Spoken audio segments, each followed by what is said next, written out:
Merci à vous tous d'être là aujourd'hui. C'est une joie de nous retrouver aujourd'hui ici. Ça faisait longtemps qu'on ne s'était pas vu. L'année dernière. Ouais. Et puis avec certains, on s'est vu au mois de septembre, on s'est revu au mois de novembre.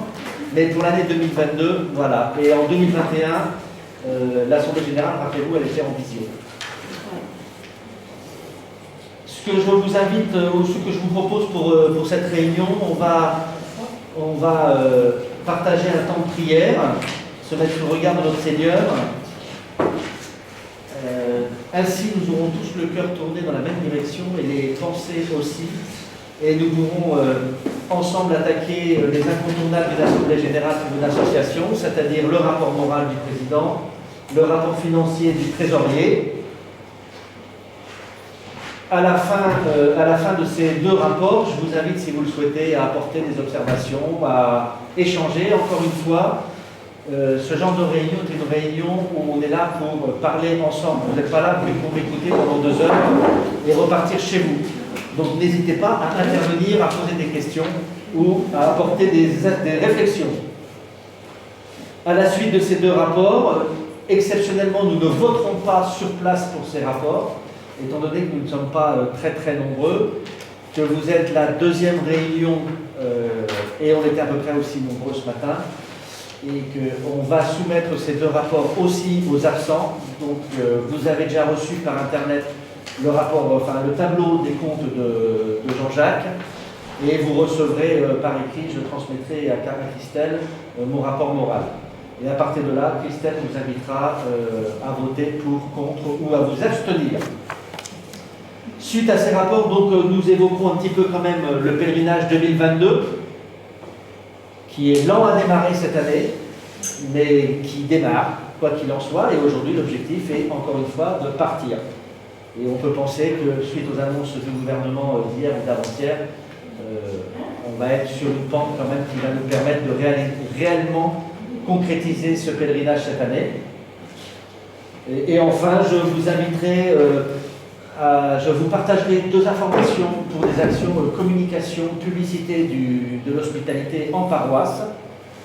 Et je dirai un mot sur la Biennale des jeunes qui va se passer à Clermont-Ferrand. Je vous partagerai, si on peut le faire cet après-midi, la vidéo de présentation de l'hospitalité qui avait été projetée lors de la messe chrismale.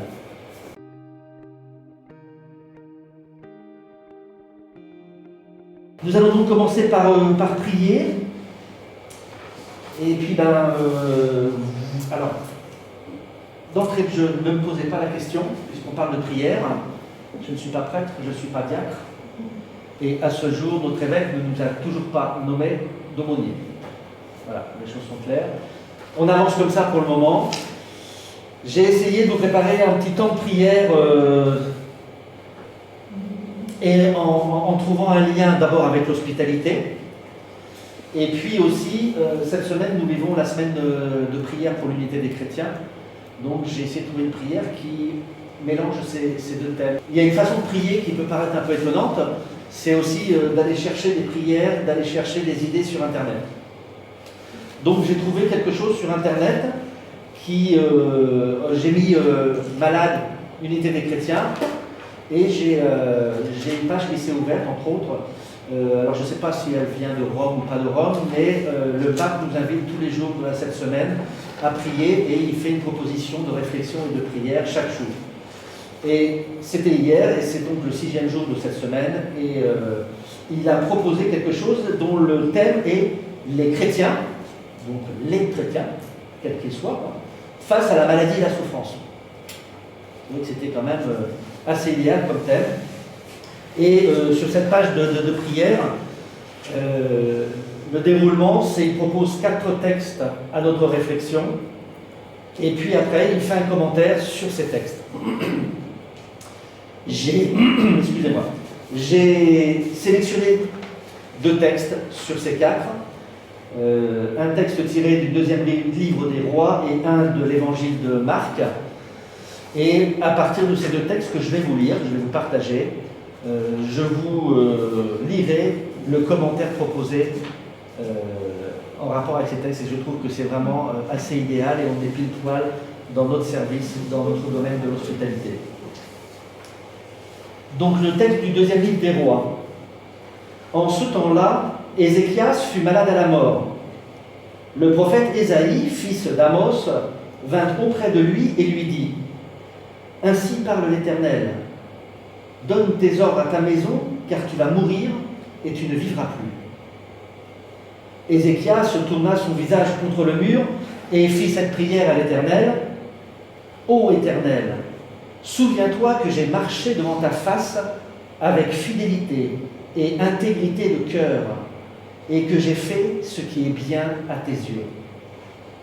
Et Ézéchias répandit d'abondantes larmes. Ésaïe, qui était sorti, n'était pas encore dans la cour du milieu lorsque la parole de l'Éternel lui fut adressée en ces termes : Retourne et dis à Ézéchias, chef de mon peuple, ainsi parle l'Éternel, le Dieu de David ton père. J'ai entendu ta prière, j'ai vu tes larmes. Voici, je te guérirai. Le 3e jour, tu monteras à la maison de l'Éternel. J'ajouterai à tes jours 15 années. Je te délivrerai, toi et cette ville, de la main du roi d'Assyrie. Je protégerai cette ville à cause de moi et à cause de David, mon serviteur. Voilà le texte tiré du deuxième livre des rois. Je vous partage maintenant l'évangile selon saint Marc, au chapitre 10. Jésus et ses disciples arrivent à Jéricho. Et tandis que Jésus sortait de Jéricho avec ses disciples et une foule nombreuse, le fils de Timée, Bartimée, un aveugle qui mendiait, était assis au bord du chemin. Quand il entendit que c'était Jésus de Nazareth, il se met à crier : « Fils de David, Jésus, prends pitié de moi !» Beaucoup de gens le rabouraient pour le faire taire, mais il criait de plus belle : « Fils de David, prends pitié de moi !» Jésus s'arrête et dit : « Appelez-le. » On appelle donc l'aveugle et on lui dit : « Confiance, lève-toi, il t'appelle. » L'aveugle jeta son manteau, bondit et courut vers Jésus. Prenant la parole, Jésus lui dit : « Que veux-tu que je fasse pour toi ?» L'aveugle lui dit : « Rabboni, que je retrouve la vue. » Et Jésus lui dit : « Va, ta foi t'a sauvé. » Aussitôt, l'homme retrouva la vue et il suivait Jésus sur le chemin.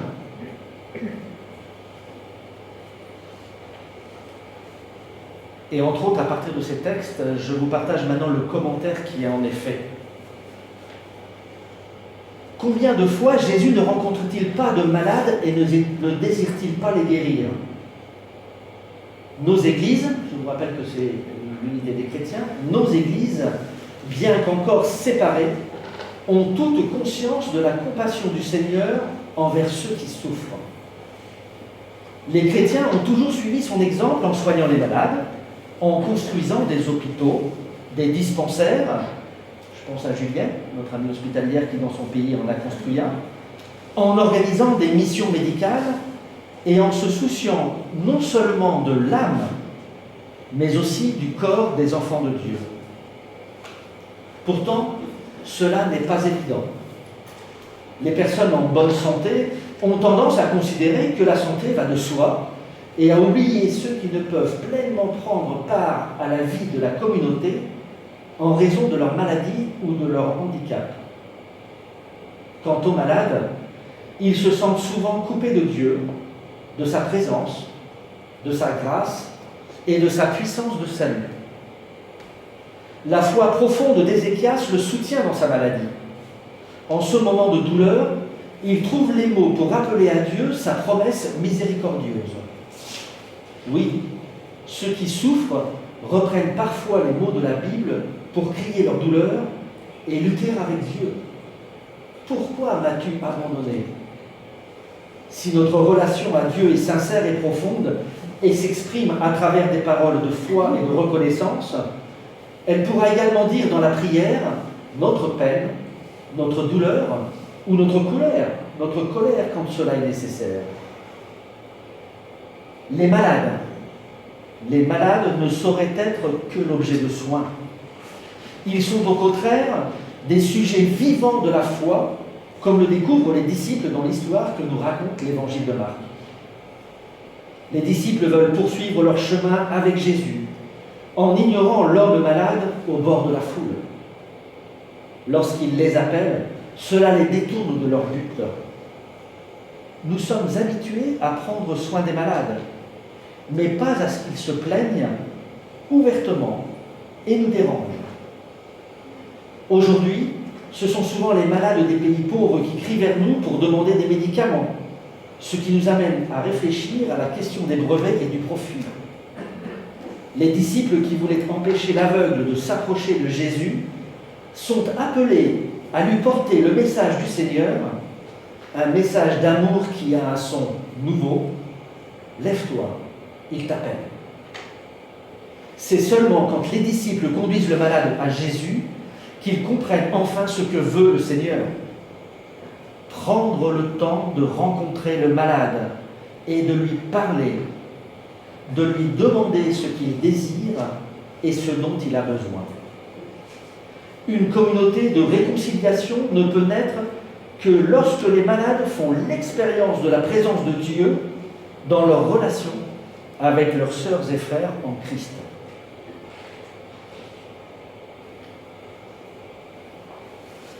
Je crois qu'on comprend tous le sens de ces mots dans notre service, en hospitalité ou en paroisse. Et à la fin de ce commentaire, à la fin de cette réflexion, on nous invite à prier comme ça. Seigneur, écoute ton peuple quand il crie vers toi, affligé par la maladie et la douleur. Que ceux qui sont en bonne santé te rendent grâce de leur bien-être. Puissent-ils servir ceux qui souffrent avec un cœur aimant et des mains ouvertes. Seigneur, donne-nous de vivre tous dans ta grâce et ta providence et de devenir une communauté de réconciliation où tous ensemble te louent. Amen. Amen. Je ne peux pas finir ce temps de prière sans nous tourner vers Marie et lui demander d'intercéder pour nous, en incluant dans cette dernière prière tout d'abord un petit mot de remerciement, parce que la prière est aussi action de grâce. Un mot de remerciement que je vous transmets de la part de Janine, qui vous remercie tous et toutes chaleureusement et avec tout son cœur pour tous les gestes et les mots de sympathie et de compassion que vous avez eus lorsqu'elle a perdu son mari. Elle n'a pas encore eu le temps de répondre à tous vos courriers qu'elle a pu recevoir. Je vous demande de l'excuser, elle va le faire. Mais elle a insisté pour qu'aujourd'hui, je vous redise encore ces grands remerciements. Ensuite, Bernard, ce matin, nous invitait à prier pour son beau-frère, un homme de 68 ans qui vient de rejoindre la maison du Seigneur, Philippe. Donc c'était le frère de son épouse. Et avec son épouse, ils avaient élevé le beau-frère pendant 10 ans chez eux suite à la mort des parents du beau-frère. Et enfin, je voudrais qu'on associe dans cette prière Marie-Lou. Donc Christelle nous avait envoyé sur Internet les dernières informations qu'on avait sur elle et qu'elle nous transmettait. Vous savez qu'elle est atteinte d'un cancer, qu'a priori elle est en phase terminale, les médecins ne lui ont pas laissé beaucoup d'espoir, qu'elle prend ça avec une grande sérénité, on peut dire, si on peut le prendre avec sérénité, mais qu'elle se prépare à son départ. Elle a arrêté tout traitement, elle est maintenant en soins palliatifs, et elle nous a refait dire encore que l'hospitalité était la partie majeure de sa vie, ou une grande partie de sa vie, qu'elles se sont accompagnées, qu'elles se sont soutenues par vous, qu'elle a reçu déjà par ton intermédiaire des messages, qu'elle, si j'ai bien compris ce que tu as dit ce matin, ou ce que disait Liliane ce matin, tous les mots qu'on peut lui envoyer, elle les met tous dans une enveloppe, et cette enveloppe, elle va l'emmener avec elle dans son cercueil. Voilà. Mais encore une fois, pour le moment, elle est ici, sur Terre, vivante, et elle vit cette vie-là avec sérénité. Et elle est à l'écran pendant qu'on en parle. Voilà. Attends, je vais revenir sur la diapo d'avant parce que c'est quand même formidable. Voilà, elle est à gauche. Avec sa petite fille. Et j'oublie pas que on peut demander à Marie d'intercéder pour nos malades, pour nos amis souffrants, pour ceux qui sont défunts, qu'elle intercède auprès du Seigneur pour que tous nous soyons accueillis auprès du Seigneur. Je vous salue Marie, pleine de grâce, le Seigneur est avec vous. Vous êtes bénie entre toutes les femmes, et Jésus, le fruit de vos entrailles, est béni. Sainte Marie, Mère de Dieu, priez pour nous pauvres pécheurs, maintenant et à l'heure de notre mort. Amen. Et que le Seigneur nous bénisse tous, au nom du Père et du Fils et du Saint-Esprit. Amen.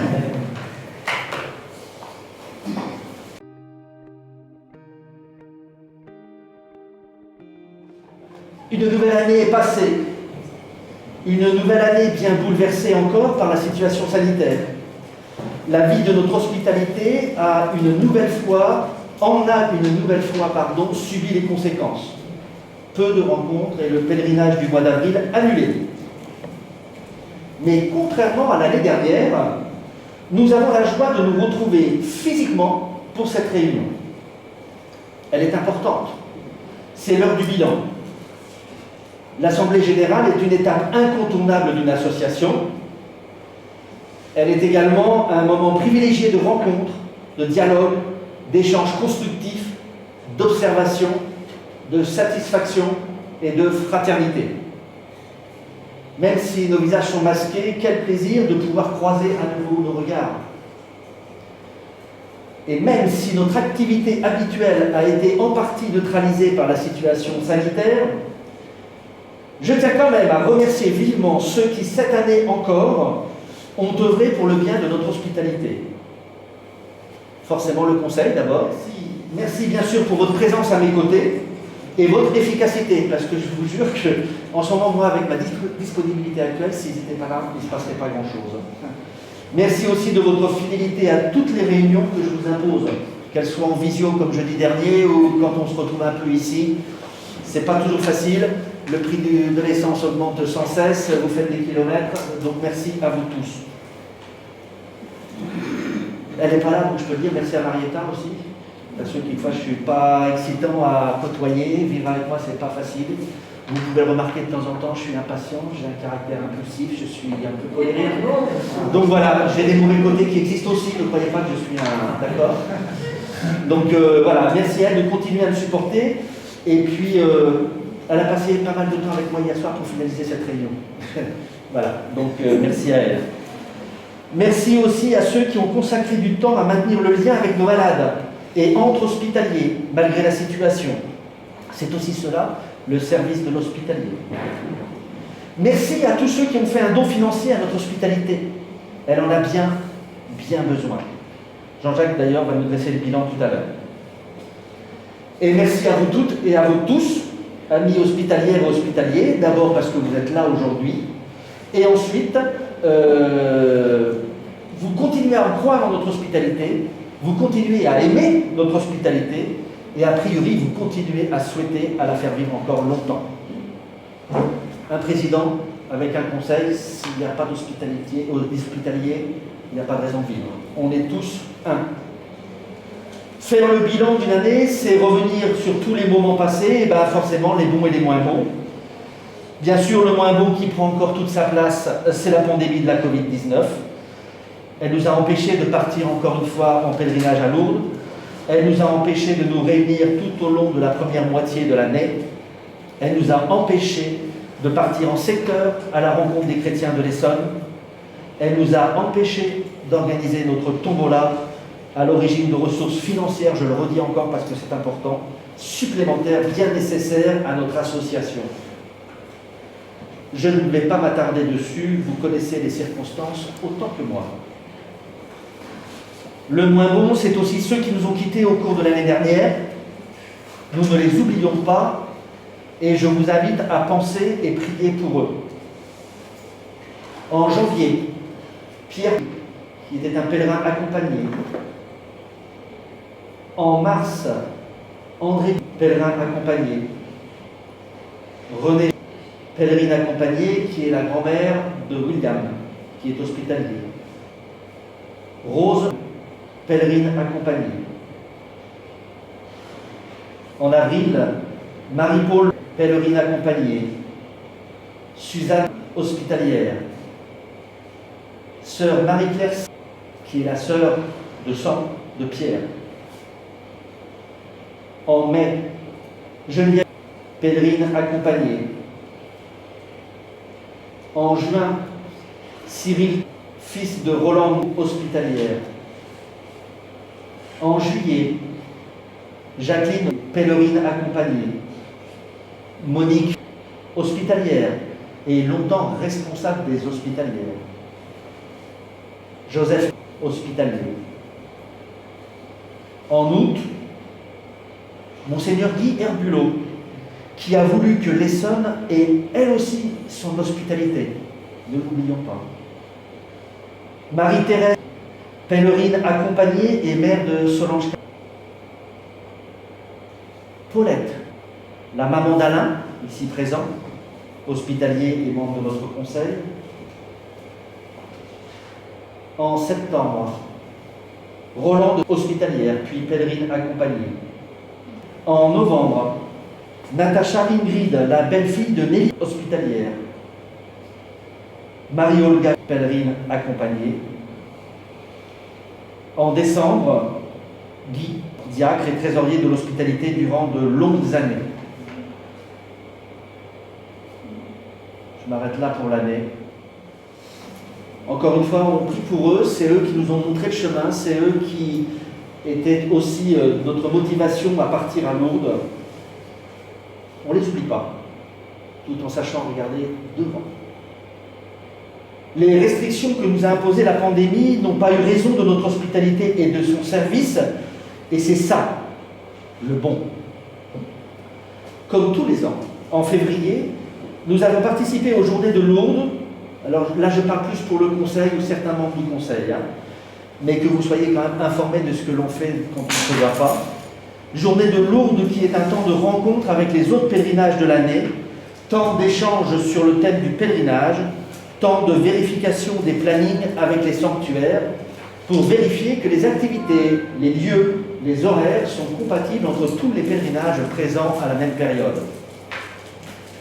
Cette année, encore une fois, à la cause de la situation, nous avons vécu ces journées en vision depuis nos domiciles.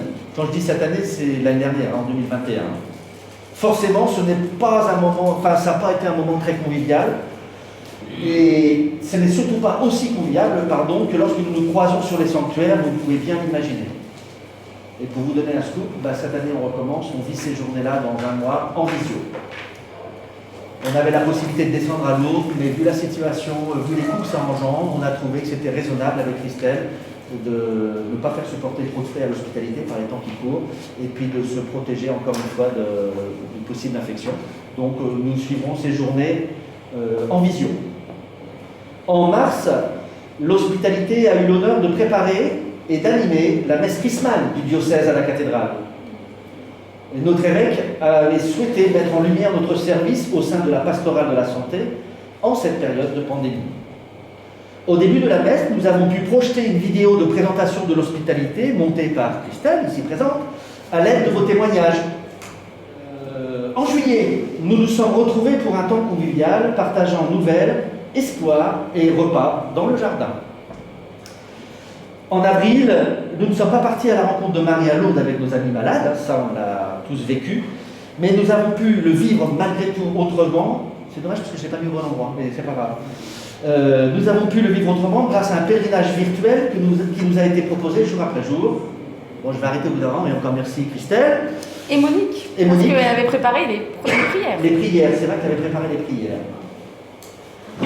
Mais donc, comme nous ne sommes pas partis en avril, et bien en septembre, avec le diocèse, et là j'insiste bien sur le avec le diocèse, parce qu'il y a 2 ans, on avait fait nos petites vacances en privé, hein, c'était même pas avec l'hospitalité, c'était les gens de l'hospitalité qui se retrouvaient par hasard à Lourdes. Mais là, nous avons construit un pèlerinage avec le diocèse, Eh ben, nous avons organisé ce pèlerinage avec des personnes malades. Donc ça, c'était un peu la bonne nouvelle quand même aussi. Et pour la première fois, des personnes malades logées à l'hôtel.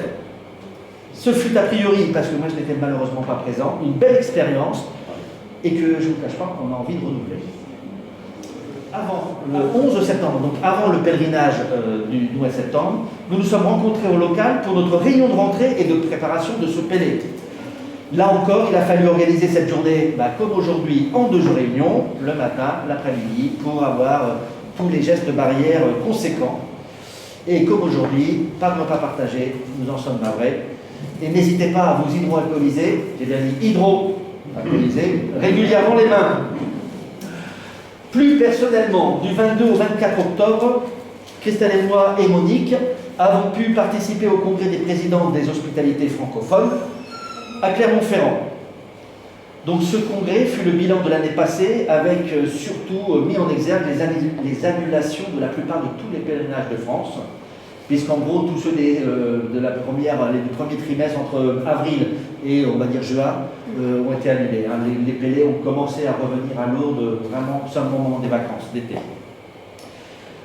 Congrès aussi révélateur des difficultés et des souffrances de certaines hospitalités et de leurs responsables. On pourra échanger là-dessus un peu plus tard si vous le souhaitez. En effet, vous vous en rendez compte comme moi, la vie de notre hospitalité est bien bouleversée depuis le début de la crise sanitaire. Alors c'est pas fait pour nous rassurer, mais celle des autres aussi. On se sent moins seul. À nous de nous réinventer, de créer des liens différents, d'imaginer de nouvelles proximités. Les sanctuaires ont pris toutes les mesures de protection nécessaires et nous attendent. Le 20 novembre, nous nous sommes retrouvés ici à Épinay pour le retour du pèlerinage. Nous avons pu profiter de la joie de celles et ceux d'entre nous qui sont allés à Lourdes. Le 10 décembre a eu lieu à Paris une rencontre avec les responsables des hospitalités d'Île-de-France, donc de la province d'Île-de-France, et des nationales basées sur Paris. Je pense à Notre-Dame-de-la-Voie, avec une pensée pour Patrick, et je pense aussi à Notre-Dame-des-Armées, le pèlerinage national. Voilà, 1 fois par an, voire même 2 fois par an, on essaie de se réunir entre nous, puisqu'au mois de février aussi, on fait une rencontre et une messe tous ensemble. Et donc, ce fut encore un temps d'échange d'expériences, d'échange d'informations, et bien sûr, c'est toujours un temps convivial qui permet de mieux nous connaître entre présidents des différentes hospitalités, et je vous assure que c'est très, très, très appréciable. Ça sert dans la vie de tous les jours, et ça sert aussi à l'autre, ça peut permettre de lisser les quelques éraflures que l'on puisse vivre avec d'autres hospitalités. Certains d'entre nous souffrent encore de se sentir isolés, de ne pouvoir se réunir et d'avoir peu de nouvelles. Alors, même si nous ne pouvons pas toucher tout le monde par ce biais, nous voulons garder contact et transmettre les informations nécessaires de la façon la plus vivante possible pour pallier. Merci à Christelle. Toujours, tout à fait, merci de le dire, parce que j'ose plus le dire. Après, elle rougit, arrêtez. Mais donc, pour être plus terre à terre et pour être moins dans les ondes, qui savent nous rendre service aussi, mais nous avons décidé donc de mettre en place une équipe, alors je l'ai appelé Lien pour la circonstance, on lui donnera peut-être un autre nom après, qui aura à cœur de contacter par téléphone les membres de l'hospitalité, ou même les personnes que nous accompagnons, qui n'ont pas la possibilité d'être informés via les nouvelles technologies. Certains se sont déjà proposés pour faire partie de cette équipe. Encore une fois, grâce à cette initiative, nous rejoignons le diocèse dans son thème synodal « Prendre soin ». Donc, vous le savez, nous sommes riches d'un site internet et d'un blog qui a évolué cette année. Merci Christelle. J'en profite pour souhaiter un joyeux anniversaire au compte Twitter de notre hospitalité, tenu à jour par Christelle. Ce compte Twitter a eu 5 ans le 26 novembre de 2021. Continuons à nous appuyer dessus, sans oublier ceux qui n'ont pas accès, encore une fois, aux technologies modernes, en leur envoyant nos informations sur papier ou d'envoyer des coups de fil, de passer des coups de fil. Fort de l'expérience que nous continuons à enrichir face à la pandémie, nous pouvons rester optimistes et mener des projets à bien en 2022. Nous en reparlerons un peu plus tard dans cette réunion, au cours de cette réunion. Le pèlerinage, bien entendu, maintenu à ce jour, du 2 au 7 mai. Et puis, je ferai aussi une petite aparté, j'espère qu'il y aura des jeunes ou des plus jeunes cet après-midi, ou même vous, si vous avez des jeunes autour de vous. Cette année 2022 sera l'occasion de la rencontre des jeunes hospitaliers de France et de Navarre. Ça s'appelle la Biennale des jeunes et elle se passe à Clermont-Ferrand. Voilà, et je finirai ce rapport, alors là je ne me suis pas foulé pour la fin, je le finirai comme l'année dernière. Sachons profiter encore une fois de cette période troublée. Créons, réinventons, projetons-nous dans l'avenir, osons, entreprenons. Alors, notre hospitalité vivra longtemps encore pour le plus grand bonheur de nos amis souffrants. C'est le souhait que je formule pour cette nouvelle année. Et je vous souhaite à tous une très belle année 2022. Merci.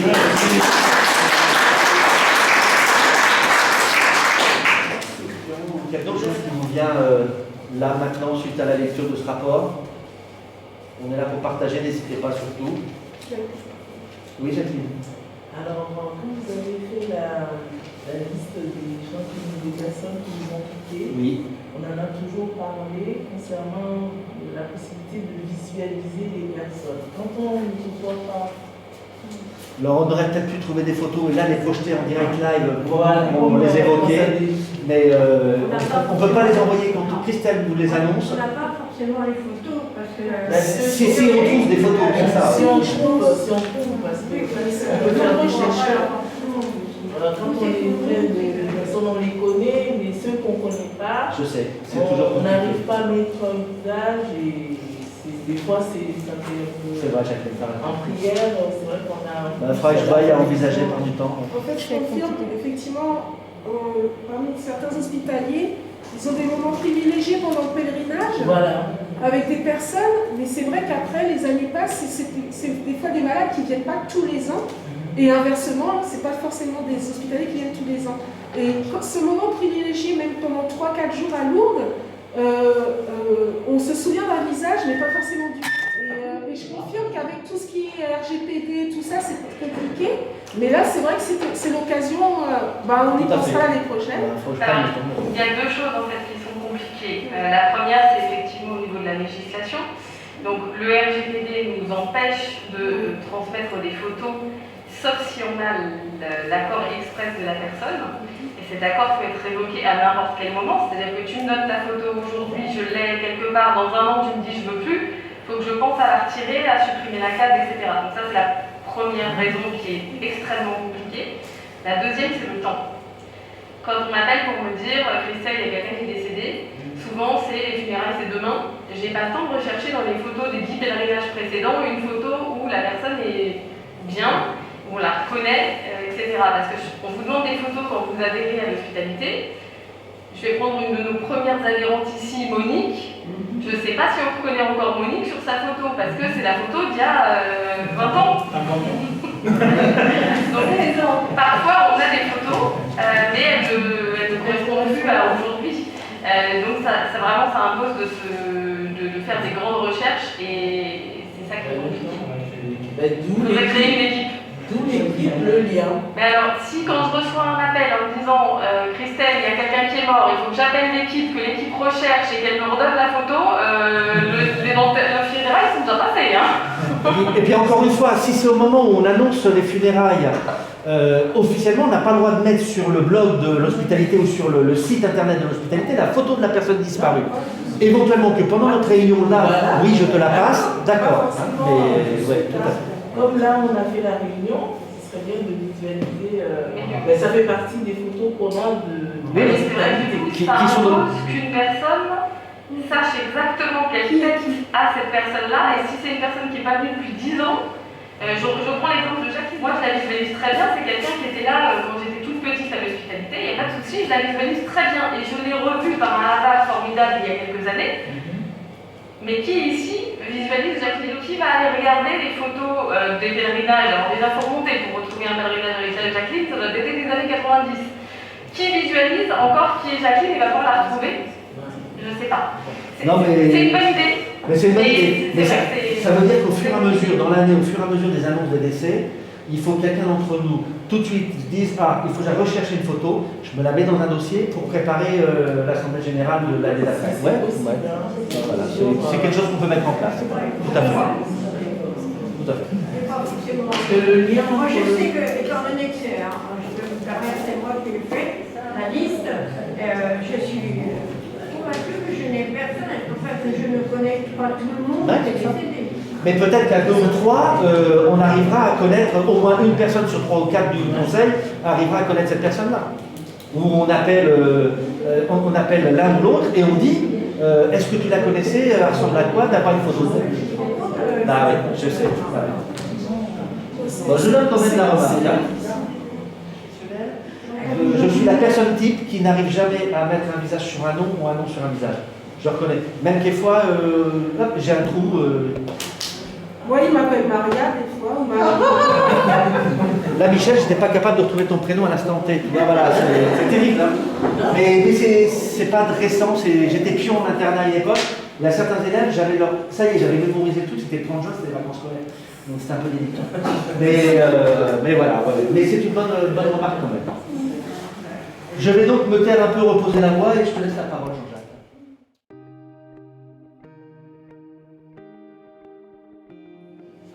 Alors, le compte d'exploitation, c'est la différence entre les dépenses et les recettes. Hein, je vous ai mis 2020 en regard de 2021, pour que vous puissiez voir l'évolution d'une année sur l'autre. Si on commence par le haut, fourniture de bureau, 1484,43, vous allez vous dire, donc, qu'est-ce qu'ils ont dépensé en fourniture de bureau? Alors, dans le titre, je vous ai marqué compte d'exploitation simplifié.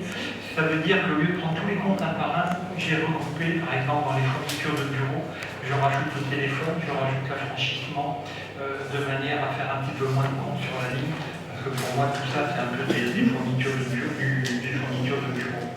Donc, en réalité, les fournitures de bureau, il y en a pour 144,93. Le gros poste, c'est l'affranchissement. Pareil pour le loyer. Dans le loyer, j'ai rajouté les 55 € d'extincteur, l'entretien d'extincteur, et puis il y a une autre petite somme aussi, mais bon, c'est insignifiant. On paye 347,50 € tous les mois. Et on a eu la chance, l'année dernière, on a refusé l'augmentation, et cette année, alors qu'ils devaient nous augmenter, ils nous ont dit qu'ils nous le feraient au même prix. Donc voilà, ça nous fait toujours ça de gagner. Mais on peut aussi s'apercevoir que 4 330 € de charge de loyer, c'est presque 9 pèlerinages, 9 malades qu'on pourra emmener à Lourdes. Donc avec le bureau, on a commencé une réflexion. Est-ce que ça vaut le coup de continuer à louer ici la maison à l'année? Est-ce qu'on pourrait peut-être juste louer le local et puis aller à Évry faire des réunions dans un local de l'évêché qui nous mettra à disposition gracieusement?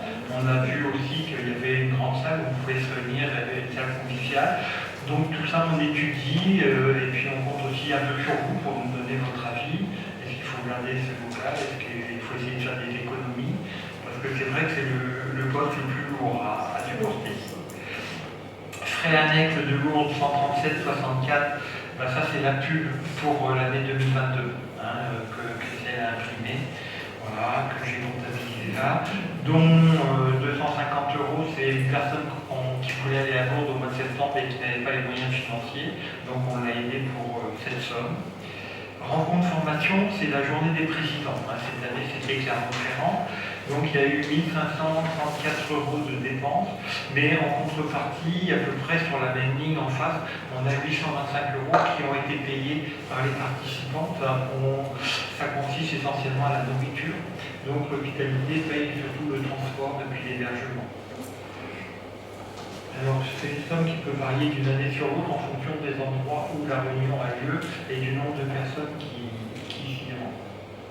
Bon, puis après, on a des petites sommes, frais financiers, 43 €, achat de matériel, 34 les frais divers de 2%, c'est les dons que vous faites en me demandant un reçu fiscal, donc je les transmets à l'ADECE, qui me les reverse à peu près 3 mois après, mais qui au passage garde 2% pour les frais administratifs que ça lui incombe. Voilà. On a donc eu 1043,62 € de dépenses en 2021. Et en recettes, on a 6 747. Donc là, on s'aperçoit qu'on a cotisation un petit peu moins que l'année dernière, mais j'ai encore des cotisations 2021 qui continuent à rentrer là en ce moment. On ne s'est pas vu beaucoup l'année dernière. Tous ceux qui me payent en espèces n'ont pas pu me payer. Donc voilà, ça explique cette petite différence. Sinon, pour les dons, on est bien, on est à peu près équivalent.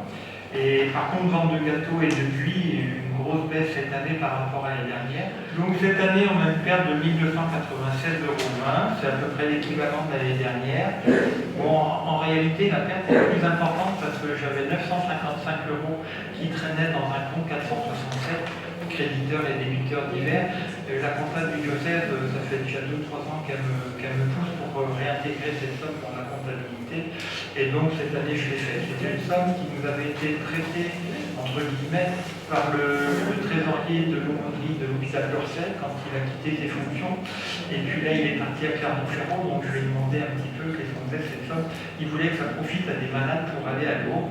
Donc voilà, je l'ai réintégré et puis on emmènera des malades à Lourdes gratuitement de cette aumônerie d'Orsay dès qu'on pourra.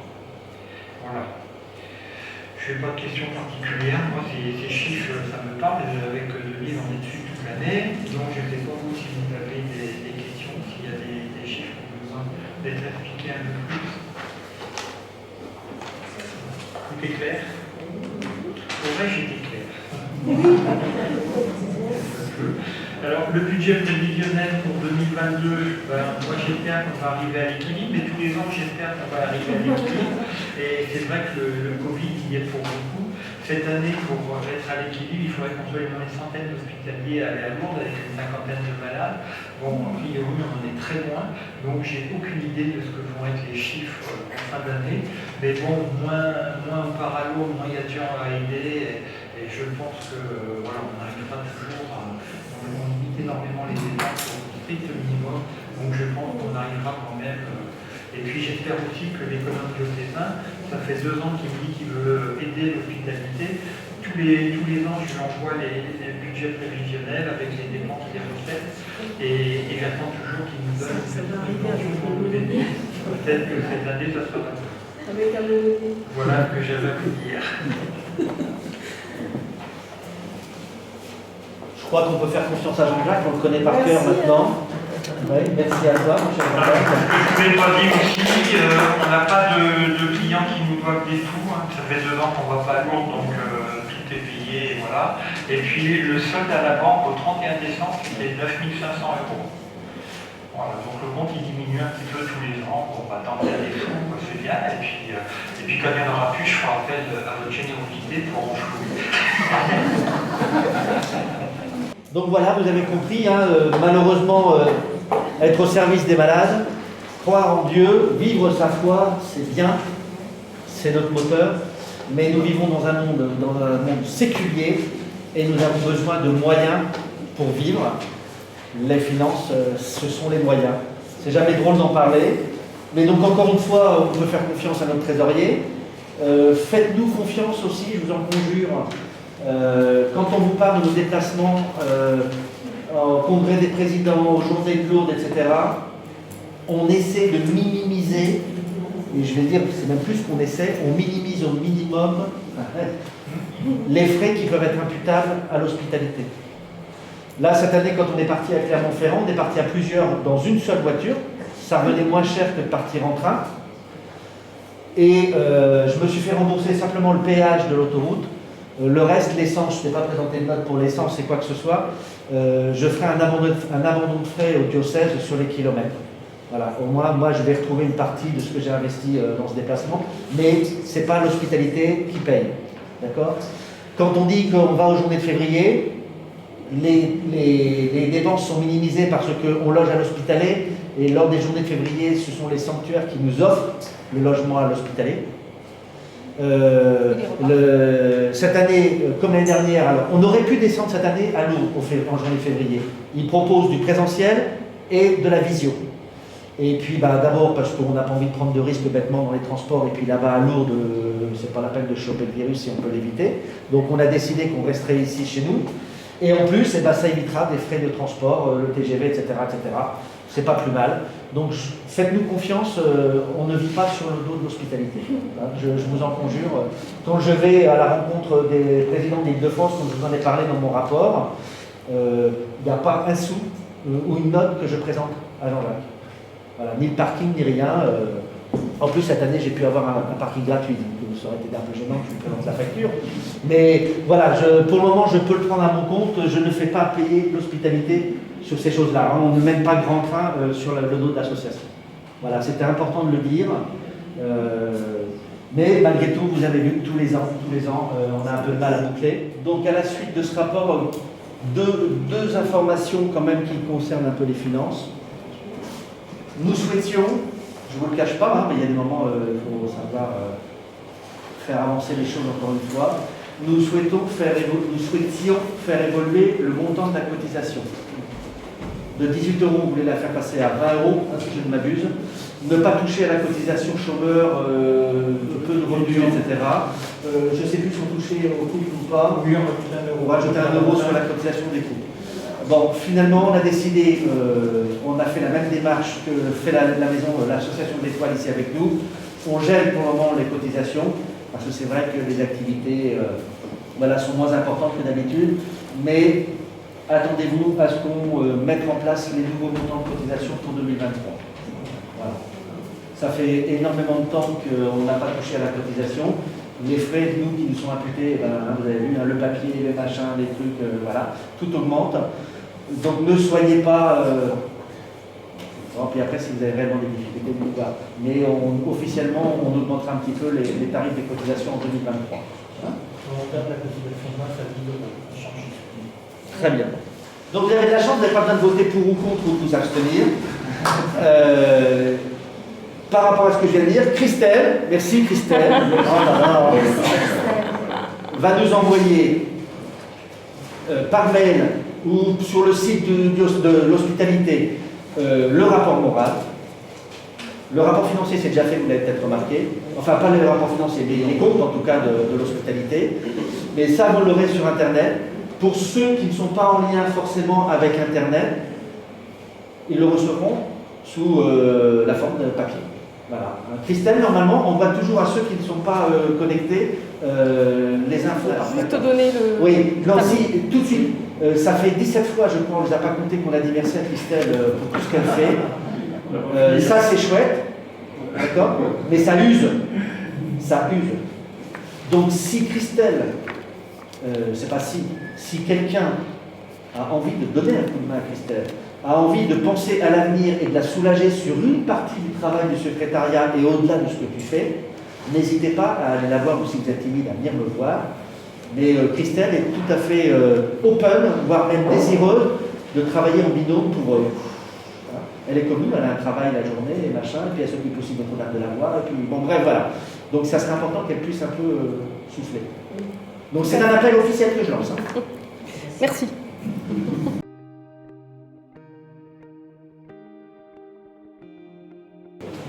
Il est un peu long à se mettre en marche, à se mettre en route. D'abord, avec le diocèse, dans notre préparation avec le diocèse, on prend un peu de retard, parce que malheureusement, la directrice des pèlerinages n'est pas en grande forme en ce moment, et donc elle est en arrêt maladie. Donc on ne se rencontre pas, ça fait 2 réunions qui sautent en ce moment. Mais en même temps, le thème des sanctuaires est le même que celui de l'année dernière. Hein, je ne me trompe pas. Hein. Non, 2021. Non, c'était entre 21 et 20. Ils ont mis en place un nouveau thème qui est, donc, comme à chaque fois, sur 3 ans. Hein, ils prévoient 3 ans de thème pastoral. Et cette année, ils reprennent des phrases de Marie à Bernadette. Cette année, allez dire aux prêtres. L'année prochaine, c'est de bâtir une chapelle. Et dans 3 ans, dans 2 ans, et de venir en procession. De mémoire, c'est ça les 3 thèmes à venir. Allez dire aux prêtres, on en a discuté un petit peu lors d'une première réunion de préparation. On ne sait pas encore si le diocèse, nous allons reprendre ce thème. Certains étaient un peu gênés par rapport au rapport de la SIAS qui venait de sortir, par rapport à tout ça. Allez dire aux prêtres, est-ce que c'est choquant, pas choquant, quelle est l'interpellation qu'on peut en faire. Donc on est encore en réflexion, je ne peux pas trop vous en dire plus pour le moment, malheureusement, sur le thème que l'on va choisir. Par contre, on a déjà construit un planning, donc soyez rassurés, on sait déjà ce qu'on va faire, mais à ce jour, a priori, les centres ne nous ont pas encore validé le planning, donc c'est un peu gênant. Par contre aussi, c'est pas trop rébarbatif de vous dire ça à ce stade-ci. En gros, on ne loupera pas les étapes principales d'un pèlerinage. On voyage de nuit avec nos amis malades, et on reparlera après de nos amis malades peut-être avec Maria. On voyage donc en bus, pour certains et en train pour d'autres. On arrive donc le mardi 3 au matin sur les sanctuaires. Le matin, cool, installation, comme maintenant on a un peu l'habitude de le faire. Nos stress, on ne court pas. Possibilité à 11h malgré tout d'aller faire la photo du pèlerinage. On hésite entre le mardi et le mercredi. L'après-midi, 14h30, messe d'ouverture du pèlerinage, suivi du chemin de croix et de la procession mariale. Comme ça, on fait les gros trucs lourds le premier jour, comme ça on est sûr qu'on va bien dormir. Le mercredi, messe internationale à 9h30. Et suivi l'après-midi du spectacle sur Bernadette de l'eau, d'accord. Le jeudi 5, geste de l'eau. Alors vous savez qu'en raison de la pandémie, encore une fois, le passage aux piscines, c'est fini, pour le moment on n'en parle plus, hein, on ne se mélange pas dans la même eau. Donc le geste d'aller se baigner a été remplacé par quelque chose de plus spirituel. Il paraît qu'il est génial. Vous l'avez vécu? Ah bah oui, vous l'avez vécu au mois de septembre, bien sûr. On a beaucoup apprécié. Voilà, et ils appellent ça maintenant le geste de l'eau, c'est-à-dire que on rentre malgré tout, hein, bien sûr, devant les baignoires des piscines, et là il y a une vasque, hein, c'est ça. Est-ce que tu veux en dire deux mots, puisque tu l'as vécu? Parce que moi je parle de quelque chose que je ne connais pas. Mais non, mais tu le sais très bien. Donc voilà, et autour de cette vasque remplie d'eau de lourde, bien entendu, hein, quand même de l'eau de la source, avec un accompagnant des sanctuaires, il y a un temps de prière, un temps de réflexion et un temps de geste de l'eau, de se laver malgré tout le visage, où on peut passer de l'eau où on veut sur son corps, en gros, en restant habillé. Avec l'avantage qu'apporte ce geste de l'eau, nouvelle façon, c'est qu'on peut y aller à plusieurs. Donc je suppose que vous l'avez vécu en couple. Pas seulement, il y a une autre personne. Et une autre personne. Une famille peut y aller avec ses enfants en même temps, puisque c'est le même foyer, on va dire. Hein, donc là, ils acceptent cette bulle sanitaire de dire, ah bah 4 personnes, les parents et les 2 enfants, vous pouvez vivre ce geste de l'eau ensemble. Et en plus, ça rend quelque chose de plus fluide, puisqu'il n'y a pas de déshabillage, de plongée dans l'eau, de rhabillage, etc. D'accord? Donc ça, c'est prévu le jeudi matin, le geste de l'eau aux piscines, suivi de la messe à la grotte. Et pour ceux qui éventuellement n'auraient pas pu passer avant au geste de l'eau, passeront après la messe à la grotte. L'après-midi, sacrement des malades, plus un temps forcément de sortie en ville comme tous les ans. Et si tout va bien, un temps d'engagement d'hospitaliers et d'hospitalières le jeudi soir. Pour finir le vendredi 6, notre pèlerinage, avec la messe de clôture et d'envoi le matin. Et le dépôt du cierge et éventuellement le temps festif, on verra encore les conditions hein, de l'hospitalité avant notre départ là-haut au transit pour reprendre l'écart le soir et rentrer sur Évry le samedi matin. Alors ce programme il n'est pas encore définitif, mais en fait il ne faut pas s'affoler puisque les journées de février ne sont pas encore passées. Et le programme il est en train d'être étudié par les sanctuaires et on espère qu'on aura plus d'infos après le 11 février et bien sûr on vous les communiquera. Hein, mais c'est vrai qu'on part sur quelque chose d'assez classique encore une fois, comme tous les ans, parce que c'est des temps qui sont attendus à Lourdes. Classique et à la fois extraordinaire, hors de l'ordinaire. Par rapport aux habitudes que nous avions de préparer notre pèlerinage et d'ouvrir les inscriptions, alors pour certains ça va être de la redite, mais je le répète à nouveau, c'est important et je l'avais peut-être écrit dans l'info numéro 1. Le temps, les 2 ans qui viennent de passer ont fait que les relations, alors je ne vais pas dire loin des yeux, loin du cœur, mais les relations sont quand même un petit peu distendues entre nous. La remise en route peut être un peu compliquée pour certains et certaines. Et aujourd'hui, quand on relancer les inscriptions telles qu'on fait d'habitude, c'est-à-dire on balance les inscriptions aux hospitaliers hospitalières, on balance les inscriptions à nos amis malades, et on prend tout, et puis finalement on s'en sort. Mais là, quand on a vu nos dernières réunions qu'on a organisées, aujourd'hui on est plus nombreux, donc déjà je commence à souffler un peu, mais les réunions, il y a une époque avec Christelle, on était tous les deux, et il y avait un ou deux pèlerins hospitaliers à la réunion. Donc, et je vous jure, je l'ai vécu ça, on était 3 l'après-midi avec le conseil des 3 hospitaliers. Encore une fois, je ne porte aucun jugement dans ce que je dis. Je vous reflète juste la réalité de ce que c'était. Et cette année, j'avais peur, nous avons peur, nous craignons d'avoir trop de personnes accompagnées par rapport aux bras dont on a besoin. Donc on a décidé de lancer d'abord les inscriptions aux hospitaliers et hospitalières, et à partir de là, se dire on a tant de personnes qui sont là, combien de malades on peut accompagner de façon raisonnable et de façon efficace, et en toute sécurité. À ce jour, c'est pas génial. On a 22 inscriptions au pèlerinage. Alors un petit peu plus parce que j'ai beaucoup travaillé hier, mais voilà, une trentaine. Mais vous comprenez bien que 2 pour 1, en comptant qu'il y a certains hospitaliers qui sont fatigués et qui ne peuvent pas assurer un service complet, et ça s'entend, c'est pas une critique, hein, c'est la réalité des choses. Et bien vous comprenez bien que si on part sur une trentaine, moins quelques-uns qui sont plus en capacité de faire un service complet et qui vont faire un petit service, et bien 2 pour 1, on est sur une quinzaine de dossiers, grand maximum pour les pèlerins accompagnés.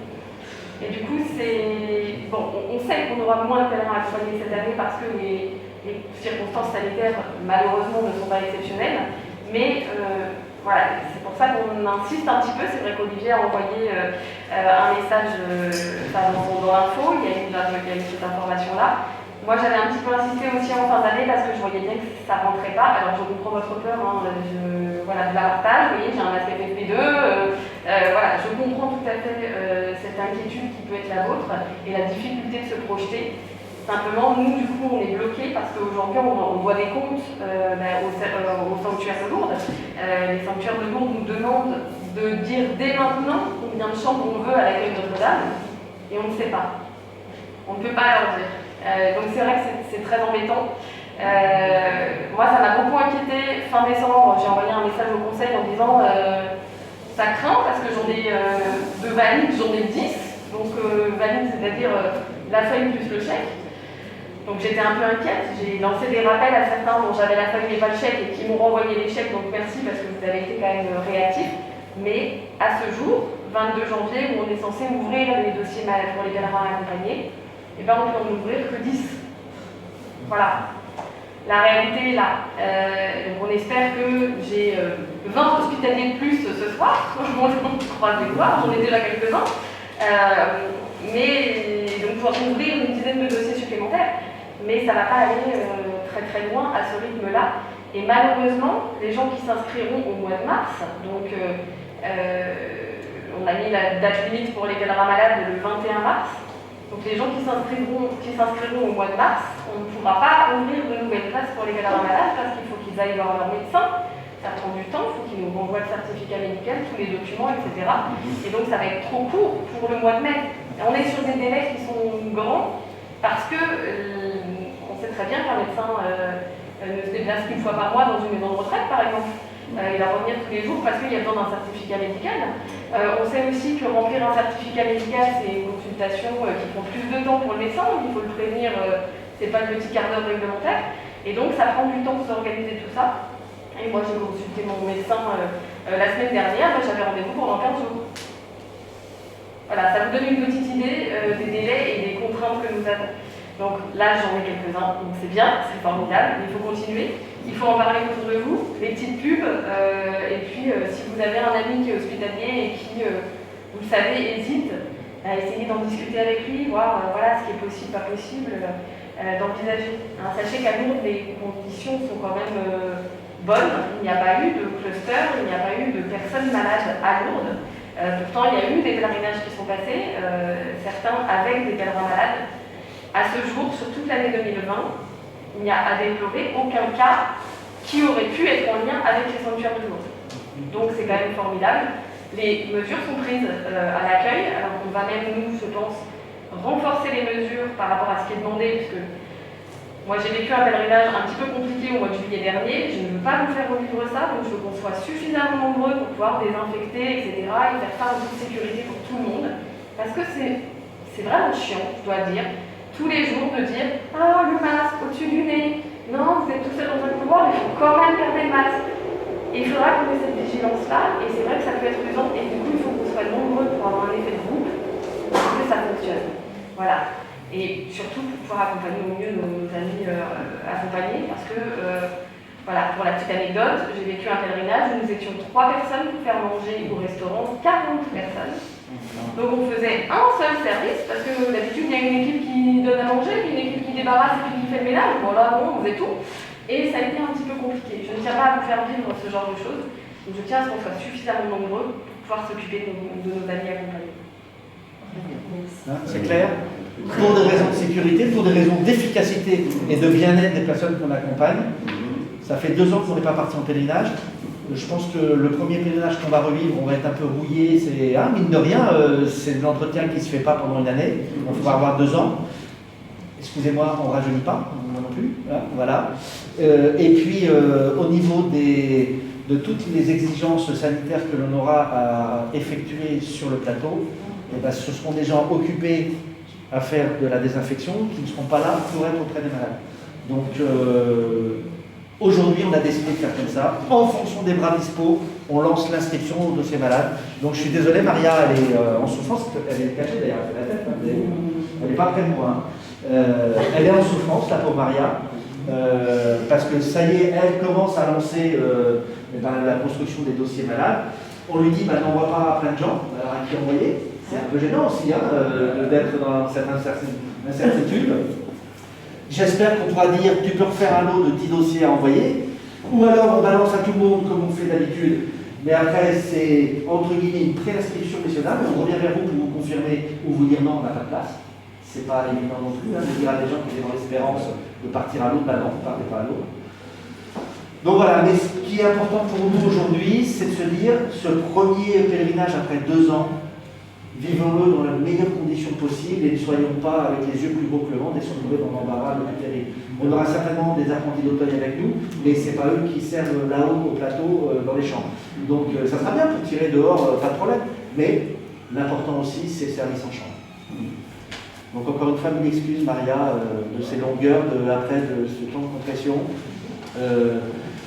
J'ai pas de nouvelles de Pierre, il faut que je l'appelle absolument pour savoir s'il viendra cette année à Lourdes ou pas. Mais sachez qu'on a déjà au moins un nouveau médecin qui viendra avec nous cette année, qui m'a confirmé ça, une personne de Nice qui s'appelle Pascal Clavier, qui en plus de mémoire est médecin gérontologue, donc peut-être que ça peut aider à avoir la bonne approche sans se tromper à Lourdes là-bas. De mémoire, j'avais entendu parler peut-être d'un 2e médecin par mois, je crois, voilà. Donc il y a quand même des petites choses positives qui arrivent. On va essayer de le faire sereinement. Sincèrement, je vous avoue que c'est pas facile pour nous au conseil pas de se remettre en route, mais de re-rentrer dans cette mécanique de prévoir ceci, prévoir cela, penser, ça y est, on a le texte, c'est fait, allez, on fait comme l'année dernière. Voilà, même pour nous, intellectuellement ou psychologiquement, c'est pas forcément évident. Et puis, ça serait dommage de se planter sur ce premier repèlerinage. D'accord ? Oui, mais sur place un petit coup de jurançon et puis tout va. Ça repart. Est-ce que tu sais combien de rapports pardon, est-ce que tu sais combien on peut attendre d'espérer des jeunes Non, mais je pense au moins une quinzaine de probabilités, c'est pas rare. On devrait être un peu dans les conditions d'accompagnement. Je crois que Brunois nous avait relancé à une époque, peut-être qu'on aura des jeunes de Brunois. Voilà, on a besoin de monde, on a besoin de jeunesse, on a besoin de santé, et c'est bien, on en a devant nous, donc c'est formidable. On a besoin de l'expérience des anciens aussi. Ne croyez pas que vous êtes mis à la porte, surtout pas les anciens. On a besoin de notre expérience, de votre calme. C'est souvent chez vous, c'est le calme et pose-toi. Moi je suis à la grosse speed et machin, je m'enflamme pour rien, je me noie quelquefois dans un verre d'eau. Ça fait du bien de dire non, mais tout va bien, détends-toi. Voilà, on a besoin de nous tous en fait. On a tous notre place encore une fois dans notre hospitalité. Est-ce que vous avez des questions à poser? Là, oui. Je vous fais un dernier point pour les dossiers d'inscription. Donc il y en a qui ont déjà eu la première partie, la préinscription pour le pèlerinage, qui l'ont déjà renvoyé. À l'enregistrement de cette préinscription ou du dossier hospitalier, je vais vous envoyer, ou je vous ai donné aujourd'hui, la feuille pour le service des pèlerinages. Donc cette feuille, il est impératif de me la renvoyer. Donc elle tient un décompte de ce que vous avez déjà payé et de ce qui vous restera à payer. Il faut penser à cocher la case pour le spectacle, savoir si vous souhaitez y participer ou pas. Et très important, faire un chèque séparé, très très important. Il vaut le coup, le spectacle. Très honnêtement, on l'a vu, nous, en juste les chants. Pas tout le décorum, pas tous les décors, etc. Mais les chants, déjà, sont extraordinaires. Et vraiment, il vaut le coup. C'est vraiment super. On a hâte, nous, de le découvrir en réel, parce que ça fait 2 fois qu'on voit le récital. Mais bon, on veut bien le voir en réalité quand même. Mais voilà, n'hésitez pas, cette feuille, il faut la renvoyer le plus vite possible. C'est ça qui va valider votre inscription au niveau du service des pèlerinages. Si je vous l'ai donnée et que je ne la vois pas revenir, je vous demanderai. Si vous me la rendez aujourd'hui, que vous voulez une photocopie, je peux vous la faire. On a le matériel pour. Et voilà, n'hésitez surtout pas. De toute façon, le service des pèlerinages vous enverra une inscription confirmée, vous savez, comme d'habitude, avec un petit tampon dessus, donc vous en aurez une copie à un moment ou à un autre. Et lisez bien tout, parce que j'ai pu faire des bêtises, j'ai pu écrire n'importe quoi, j'ai pu faire une erreur sur votre adresse, je ne sais pas, surtout les nouveaux, parce que les anciens, normalement, c'est bon, mais si vous avez changé d'adresse récemment, par exemple, vérifiez bien que l'adresse que j'ai indiquée est la bonne, parce qu'un oubli est toujours possible. Voilà, mais surtout, renvoyez-la, parce que le service des pèlerinages, en fait, attend cette feuille pour valider réellement votre inscription. Et ne vous inquiétez pas, les premiers chèques que vous avez faits pour certains au mois de novembre, comme nous n'avons pas eu de réunion au niveau du diocèse et que professionnellement, je n'ai pas pu leur apporter, parce qu'ils ne travaillent que 3 jours par semaine et c'est de 9h à 17h, et devinez quoi, moi je travaille 5 jours par semaine de 9h à 17h. Du coup, j'ai un petit peu de mal à aller leur apporter. Vos chèques vont leur parvenir la semaine prochaine. Donc si rien n'a été tiré depuis le mois de novembre, c'est normal. Ça sera pour cette semaine, voilà, très prochainement. Sauf si vous avez indiqué une date sur votre chèque. Une dernière info concernant les tarifs. J'ai à votre disposition la feuille de tarifs réactualisée. Normalement, c'est la définitive, donc je peux vous en donner, j'en ai prévu là pour tout le monde. Je n'ai pas forcément eu le temps de le redonner à tout le monde tout à l'heure.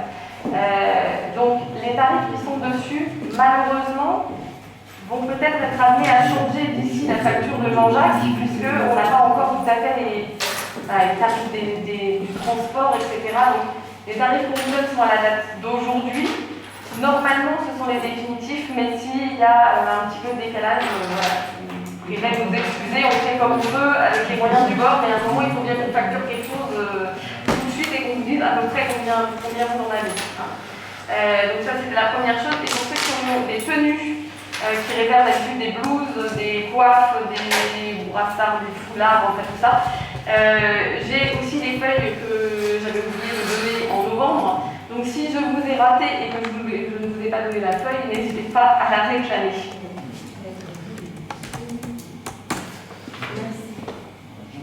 Est-ce que pour le pèlerinage et pour ce que vous venez de voir avec Christelle, tout est clair? Est-ce que vous avez des questions à poser? Tout va bien? Oui? Une question, parce qu'on a parlé tout à l'heure des personnes fatiguées, malades, etc. Pour obtenir un dossier, il faut encore attendre ou... Il y en a. Ah, il y en a. Il y en a quelques-uns. Il y en a pas quelques-uns. Voilà, donc rapprochez-vous de Maria, elle est prête à vous donner quelque chose si vous avez besoin. D'accord. On a l'obligation des sanctuaires du pass vaccinal, du schéma vaccinal complet pour pouvoir servir à Lourdes. Alors, pour pouvoir servir au sein de l'accueil Notre-Dame. S'il n'y a pas de service à l'intérieur, vous pouvez être, je crois encore, à l'extérieur sans rien, on ne vous demande rien. Mais vous ne pouvez pas rentrer un pied dans l'accueil, vous ne pouvez même pas aller aux toilettes de rez-de-chaussée, par exemple. Donc ça freine certains d'entre nous. Encore une fois, je ne pose aucun jugement, chacun fait comme il le souhaite. La seconde chose, c'est qu'il y en a qui sont dans un chemin vaccinal total, et voilà, mais ils craignent quand même d'être concentrés à Lourdes ou la trop grande proximité et ont peur d'attraper le virus. Là encore, je ne porte aucun jugement, chacun voit la vie et le risque de sa propre façon. Ça fait dire que... Tu vas ajouter un mot tout de suite ou pas, non ? Juste pour dire que le protocole de Lourdes, la charte des sanctuaires, elle évolue tout le temps. Là, il n'a pas évolué depuis octobre, j'ai été vérifié encore la semaine dernière, mais il est probable qu'avec l'approbation du pass vaccinal là, qui rentre en vigueur la semaine prochaine, il y ait des évolutions au sein des sanctuaires. Aujourd'hui, il n'y a pas besoin de tests ou de vaccins pour rentrer dans les sanctuaires ni dans les lieux de célébration, mais il y en a besoin pour rentrer dans l'accueil Notre-Dame et c'est obligatoirement le vaccin. Le test ne suffit pas. La semaine prochaine, dans un mois, dans 2 mois, on ne sait pas à quoi va ressembler la charte des sanctuaires. Elle a eu 18 versions, je crois, en 2021. Donc voilà, 18 versions, ça a changé quand même pas mal de fois, plus d'une fois par mois. Là, elle n'a pas évolué depuis octobre, forcément elle va évoluer, mais voilà, les infos qu'on vous donne, c'est à la date d'aujourd'hui, et on ne sait pas comment ça va tourner. Il est sûr que ça se resserre un petit peu pour les gens qui ne sont pas vaccinés malheureusement, puisque maintenant le test est valable depuis 24 heures. Donc ça veut dire qu'il faudrait se faire tester à Lourdes tous les jours pour pouvoir monter ne serait-ce qu'à l'hôtel ou au restaurant. Donc ça limite beaucoup les mouvements et les possibilités. Voilà, donc après, effectivement, à voir selon l'évolution de la situation. Alors on ne va pas vous dire qu'on n'est pas motivé, hein, mais c'est dans la mécanique psychologique, intellectuellement. Je crois, enfin vous êtes aussi dans le même cas que nous, on en a pris un coup sur la carafe. Hein. Et de relancer la mécanique, de relancer eh ben, il faut y aller. D'autant plus que là maintenant qu'on donne le feu vert à Maria d'envoyer 10-15 dossiers d'inscription pour les personnes accompagnées, bon là maintenant on va se bouger, ne vous inquiétez pas, puis on compte sur vous aussi pour nous aider à nous bouger hein, tous ensemble. Mais c'est compliqué, hein. C'est compliqué, je ne vous le cache pas. Voilà. Mais on va y arriver, on va y arriver. On envisage de partir avec un seul quart PMR, c'est pour vous dire. Hein. Et en même temps, si on n'est pas nombreux à partir à Lourdes cette année, vaut mieux qu'il y ait un seul quart. Hein. Un quart, c'est 8 000 €. Hein. Donc si on en prend 3 et qu'on les remplit pas, c'est ridicule. Hein. Les filles de foot du féminin, va complètement exploser. Donc, eh ben, on va recommencer petit. Et puis c'est pas grave. Ça s'avance, c'est pas grave. L'important, c'est qu'on parte avec des gens qui ont le sourire et qui vont venir avec un grand sourire encore plus béat. Donc, eh ben, on va repartir comme on peut. Hein, et je vous dis, nous on est parti qu'à 16 au mois de septembre, c'était septembre, je suis perdue. On est parti qu'à 16, mais quel beau pèlerinage est-ce qu'on a vécu. Quelle expérience formidable avec des anciens, des nouveaux, même des pèlerins malades. Quelle belle expérience on a vécue, et même pas nombreux. Je pense que ça vaut vraiment le coup de se motiver. Et effectivement, ça fait peur. Alors, motiver tous ceux qui sont pas très chauds ou qui n'ont pas encore pris leur décision, à Lourdes, ils nous attendent déjà et il n'y a eu aucun cluster, aucun cas de Covid recensé qui soit en lien avec les sanctuaires. Donc, vraiment, les précautions sont prises, tout est prévu. Donc, n'hésitez pas et ils nous attendent, vraiment. Et dans la façon dont je m'exprimais tout à l'heure en disant on va réinventer notre pèlerinage, l'expérience, donc comme je vous en parlais dans le rapport moral, l'expérience de partir avec des malades, mais suffisamment autonomes pour qu'ils puissent être logés en hôtel, on recommence là au mois de mai. On va déjà emmener les deux malades qui étaient avec nous, Pascal, c'est là que vous connaissez tous plus ou moins, et Geneviève, on ne dit pas de sourire, on peut se faire ça entre nous, il n'y a pas de problème. Sont venus au pèlerinage donc fin septembre avec le diocèse et l'hospitalité et ils ont logé à l'hôtel. Pascal vit tout seul chez lui, il n'y a aucun problème. Il vient de passer son permis de conduire, etc. Donc il n'y a pas de raison qu'on lui dise non, tu viens forcément à l'accueil si tu viens. Stop, il faut qu'on arrête. Donc ça revient à la prière que je racontais ou au commentaire que j'ai vous donné tout à l'heure. Arrêtons de penser que le malade n'est qu'un malade. C'est un être vivant, c'est un fils de Dieu comme nous tous. Et bien, s'il a la capacité à aller, et ben nous, on va réinventer ça. Et donc, j'ai donné le feu vert. Pascal sera en hôtel avec certains d'entre nous. Et Geneviève, en plus, elle est accompagnée d'une amie, sera aussi en hôtel. Et ce sont des gens qui peuvent vivre très bien en hôtel comme nous. Et bien, on aura nos malades quand même. Peut-être qu'après, en cours de journée, il faudra les mettre sur des fauteuils bleus, parce qu'ils ne tiendront pas toute une journée debout. Et bien, très bien, on a notre service roulage, et hop, on y va. Hein, donc voilà, quand on vous parle des 10 ou 15 dossiers qu'on va demander à Maria d'envoyer, c'est vraiment pour des personnes un peu plus lourdes et qu'on va forcément loger à l'accueil. Hein, voilà. Mais sinon, après, tout est ouvert. Tout est ouvert. On est assez clair, on n'est pas trop on dramatise pas, hein, et on n'est pas défaitiste, hein, loin de là, au contraire. Hein. Mais on vous explique voilà, comment relancer la machine aujourd'hui. Qu'on ait la joie, moi, quand je vois ces photos-là, c'est vrai, je me dis, ah merde, ça donne envie de repartir. Je suis désolé, je suis vulgaire, mais ça donne envie de repartir. On vit toujours des moments extraordinaires là-bas. Donc, il n'y a pas de raison. Notre réflexion aussi se porte, si on a un côté un peu pessimiste, de se dire que là, on travaille à nouveau, on prépare, on se met dans la tête qu'on part à l'eau, et à nouveau, il se passe quelque chose, le gouvernement nous interdit de nous déplacer à nouveau. Alors, ça n'a pas l'air d'être parti hein, cette fois-ci dans ce sens-là, mais bon. Et qu'au mois de mai, on nous dise, alors au mois de mai, ça retarde un petit peu, évidemment, c'est début avril, mi-avril, mais là, on est au début mai. Imaginons qu'on ne puisse pas quitter la région Île-de-France, comme ça s'est passé l'année dernière. Ça fait 3 ans sans pèlerinage, ça commence à être un peu compliqué. J'entamerai une réflexion réelle de changer nos dates de pèlerinage. Parce qu'il n'y a pas de raison, au bout d'un moment, c'est bon. Si c'est toujours à la sortie de l'hiver que tout arrive en catastrophe, et parce que bon, il ne faut pas se leurrer, hein, le virus de la Covid, elle est là hein, maintenant. Hein. Avant qu'elle s'en aille, il y a du nouveau, puis je crois que c'est pas possible. Enfin, ça me paraît difficile. Mais j'envisagerai sérieusement, mais ça on le fera tous en commun, on mènera une réflexion à changer nos dates de pèlerin. À chaque fois, nous on les dindons de la face, tous ceux qui partent avril, mai, juin, ils sont supprimés, on n'a pas le droit de partir. Donc il faut qu'on organise d'autres pèlerinages d'une autre façon. À ce moment-là, autant s'organiser et choisir d'autres dates de pèlerinage pour le pèlerinage des Vœux. Et ce sera une réflexion, bien sûr, qu'il faudra mener aussi avec l'évêque et puis le diocèse. Mais au bout d'un moment, ça ne pourra pas durer comme ça éternellement. Voilà, je vous donne un ressenti aussi de moi, du bureau. Il y a un moment, il faut prendre le taureau par les cornes, parce que moi, je sens petit à petit notre vie se délite, quoi. Notre vie se délite ici à l'hospitalité. Donc il faut vraiment qu'on se donne les moyens de pouvoir offrir encore à nos amis souffrants cette joie d'aller à l'eau. Et s'il faut le faire différemment, on le fera différemment. Pas grand-chose, encore une fois, voilà, de la présence, de la foi, de l'envie, de la visibilité, encore une fois, je vous le dis, de la visibilité. Vous voyez, notre directrice des pèlerinages, elle, prend sa retraite à la fin de l'année scolaire, là, au mois de juin ou au mois de septembre, on va dire. On ne sait pas ce qu'il adviendra du service des pèlerinages, mais ça, bon, à l'absolu, nous, on va vivre notre vie en hospitalité. Mais a priori, voilà, on ne sait pas s'il y aura un nouveau directeur de pèlerinage ou si l'évêque envisage de vivre les pèlerinages différemment. On verra. Donc, quand on en saura plus aussi à ce niveau-là, on vous en fera part. Mais voilà, c'est des années de changement, hein, c'est du bouleversement tout ça quand même. Hein. Et l'important, c'est qu'on fasse attention à nous, que nous restions en bonne santé. Hein, c'est vraiment ça le plus important. Et encore une fois, qu'on donne bien les moyens d'accompagner nos amis qui n'attendent qu'une chose, c'est de se retrouver à l'aube d'une nouvelle fois. Il y a 2 solutions en fait pour pouvoir organiser un pèlerinage. Il faut absolument être organisateur de pèlerinage et en fait comme une agence de voyage. Donc c'est un agrément qui s'acquiert avec des stages et que Françoise a eu puisqu'elle a fait ces stages-là.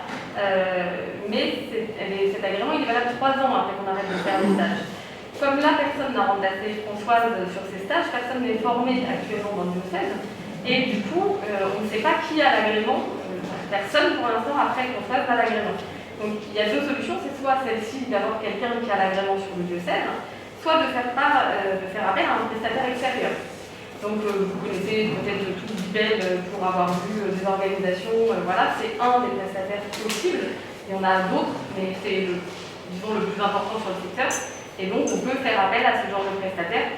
Donc c'est pas ce que le diocèse a pensé. Alors, il y a une tolérance, hein, c'est-à-dire que si il nomme quelqu'un et que la personne fait son stage tout de suite, elle n'a pas encore l'agrément, mais bon, on bidouille et puis on peut le garder.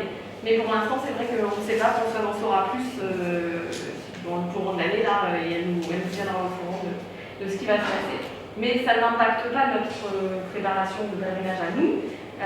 Voilà, hospitalité, on est assez autonome dans cette préparation-là. Ça pourra par exemple impacter le financement. Et puis, plus on a affaire à un gros prestataires, entre guillemets, plus ça sera difficile de faire valoir nos spécificités. Et voilà, certains partent en train, d'autres partent en car. On a quand même une marge de manœuvre aujourd'hui qui est importante et qui ne sera peut-être plus possible à l'avenir. Mais à voir en fonction de ce que souhaite aussi notre évêque. Sur Chartres, ils avaient un directeur de pèlerinage. Donc il n'y a pas de raison que sur Évry, il n'y en ait plus, à part peut-être le côté financier. Mais on ne sait pas.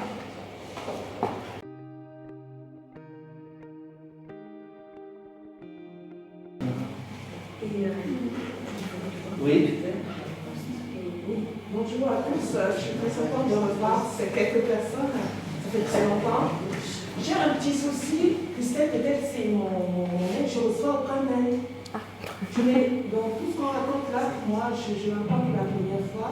Alors, il faut qu'on vérifie ton adresse mail, être sûr que c'est bon. Et si c'est bon, il faut que tu regardes dans ton dossier spam ou dans ton dossier newsletter, parce que normalement, si le mail est bon, tu dois recevoir. S'il n'est pas bon et qu'il y a une erreur, tu ne reçois pas, c'est normal, on regardera tout à l'heure. Parce que là, depuis novembre, tout ça, ça va, c'est la France qui m'a informé de la réunion d'aujourd'hui. N'hésite pas, tu vois ça avec elle, on regarde la réunion.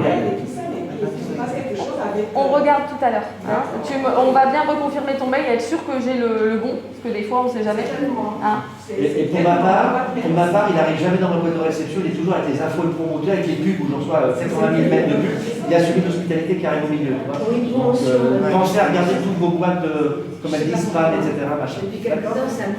Ouais, c'est dommage, il n'y a pas de raison que je ne reçoive pas. Je me demandais, il se passe rien ou quoi? C'est vrai, j'aurais pu appeler aussi. Pourquoi c'est en promotion maintenant? Alors, en fait, je vous explique. Le mail, il est envoyé depuis le site. Parce qu'avant, j'envoyais manuellement à des listes de 50 mails par 50 mails. Et c'était très long, c'était très fastidieux. Quand il y a un mail qui changeait, il fallait que je refasse toute la liste parce que ça ne fonctionnait pas.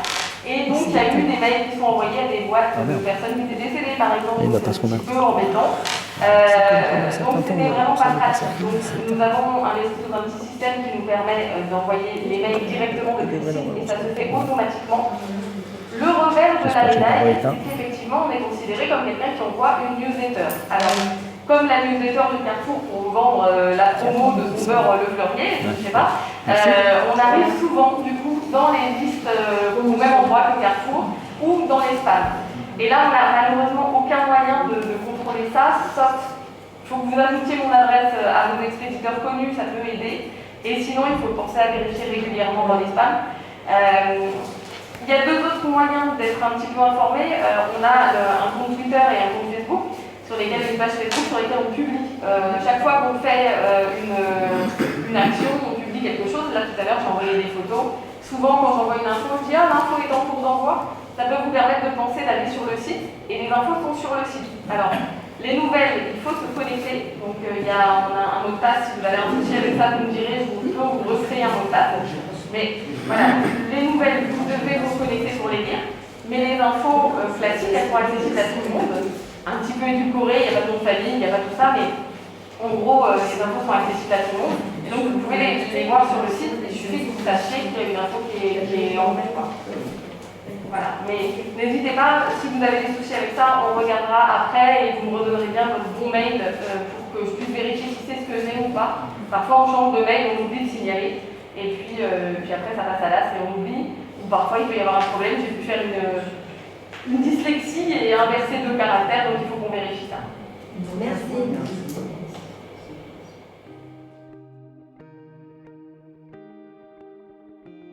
Donc vous savez aussi que les ressources essentielles et supplémentaires de l'association sont les actions qui sont menées sur le terrain par des hospitaliers et des hospitalières dans leur paroisse. Par exemple, je pense à Monique avec Massy, par la vente de gâteaux au moins une fois par an. Samedi prochain, Pierre et Colette, et j'ai eu un petit message de Colette hier, Pierre et Colette organisent une action communication, une action pub, une action... voilà, ils vont parler d'hospitalité au sein de leur paroisse à Palaiseau, dans la paroisse du Pileux, c'est-à-dire c'est la messe du samedi soir. Ils organisent donc ce temps de présentation de l'hospitalité en paroisse, avec, alors eux je crois qu'ils comptaient vendre des gâteaux, mais elles viennent de confirmer que leur curé a donné l'accord pour avoir une quête à la sortie de la messe au profit de l'hospitalité. Donc Pierre et Colette nous appellent un peu pas au secours, mais aimeraient être entourés d'autres membres de l'hospitalité. D'abord, c'est bien de montrer qu'il n'y a pas que 2-3 personnes dans l'hospitalité diocésaine. Le 29 janvier, à Palaiseau, à la paroisse du Pileux, la messe est 18h, c'est ça? 18h30 la messe. Venez soutenir Pierre et Colette dans leur action, Arnaud avec eux. Voilà, ça on en reparlera aussi tout à l'heure, que l'hospitalité soit vraiment présente. Hein, que ça ne soit pas que les deux hospitaliers de la paroisse, ou peut-être vous serez 3, je ne sais pas s'il y a d'autres, voilà, hein, mais c'est important. Une deuxième opération est en train de se mettre en place, merci à eux.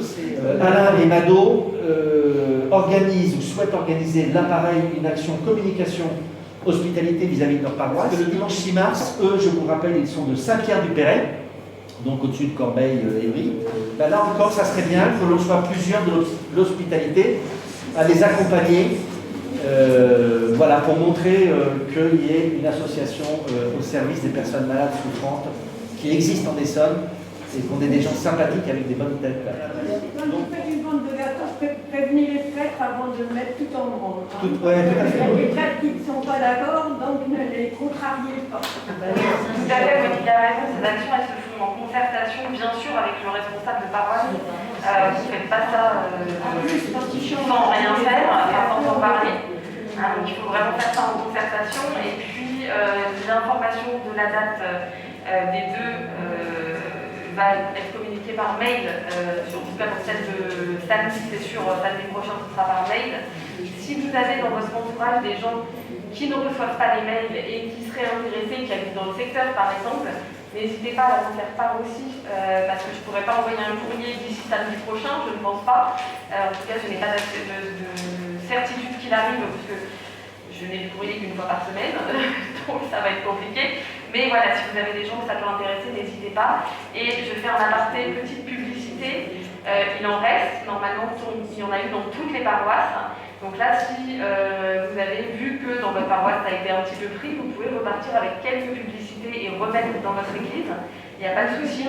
Et puis on en gardera du coup pour pouvoir les donner lors des événements, les ventes de gâteaux, les quêtes, etc. On en gardera quelques-uns pour que les gens aient quelque chose aussi à la sortie de la messe si vraiment c'est quelque chose qui les intéresse.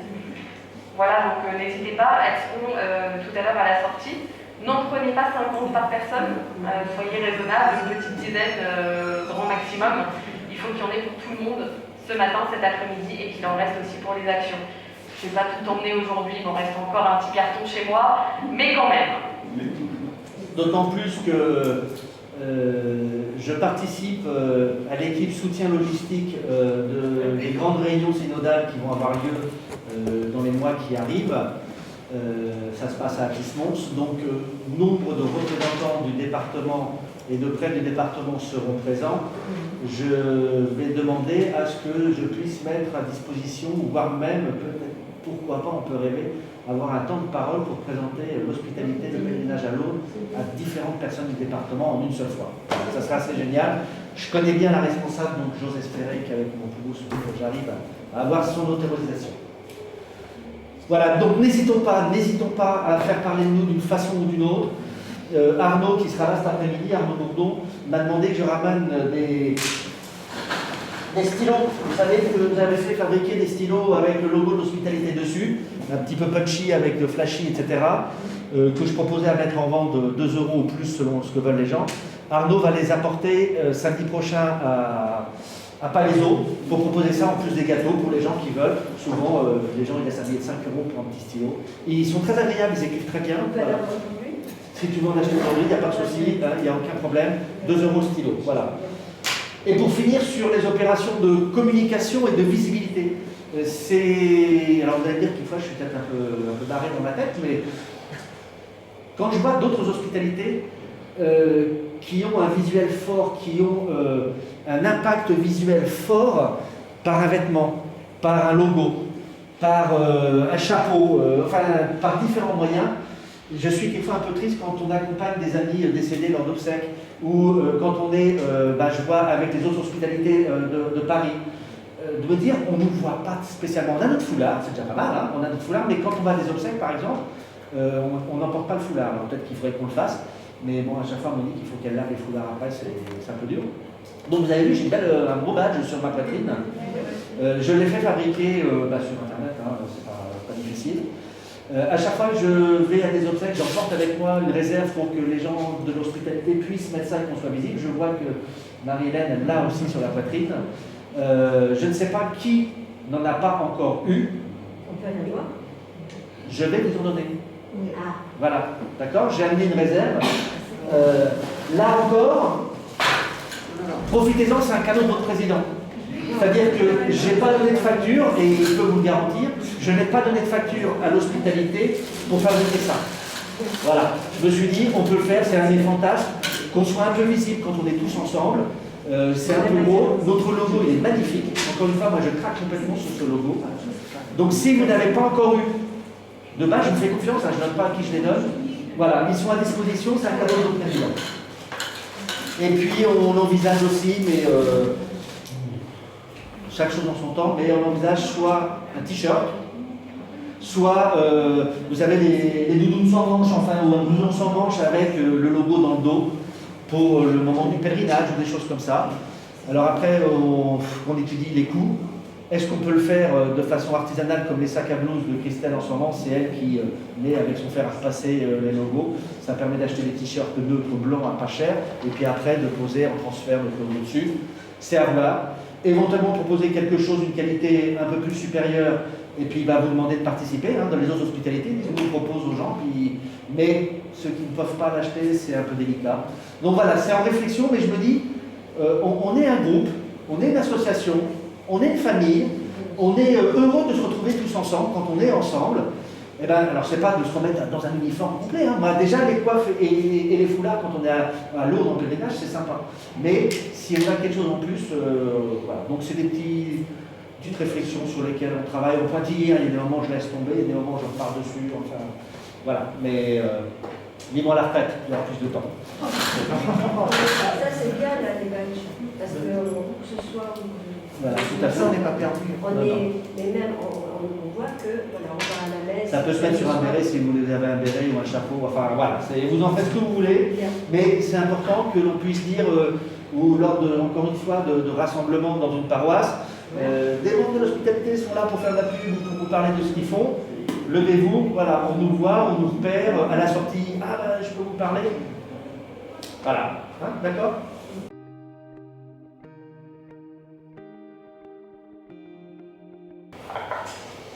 Un mot rapide sur la Biennale des Jeunes.